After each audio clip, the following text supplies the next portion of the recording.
Sid was a guy that was just, in my opinion, he was a guy that was naive a bit, or gullible. Like, you could really play with him. You could stir him up in the dressing room about his check or anything about the hotel or the gym that they went to. You could get him stirred up. You could just keep kind of.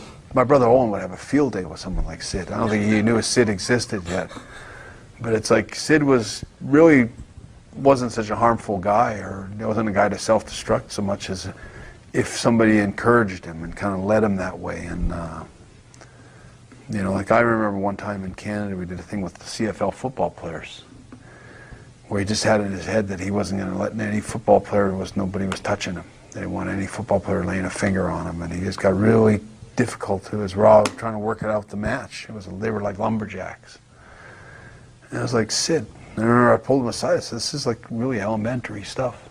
And I just talked to him and explained what was going on. I said, these guys are just going to throw you in the ring. They're just going to roll you under the bottom rope, and don't worry, you know. And he was fine.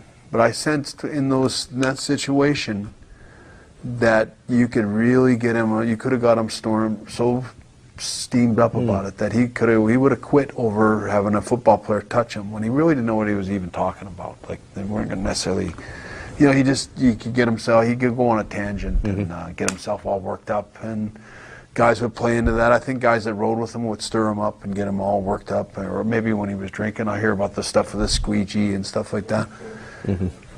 I don't know. Sid was a good guy whenever I was around him. He never caused any problems for me, or he was always a good guy. I just sensed that vulnerability in him, that he would be an easy guy to manipulate and get him to walk in and confront someone about his check, or he'd make a big, you know, he could really work him up.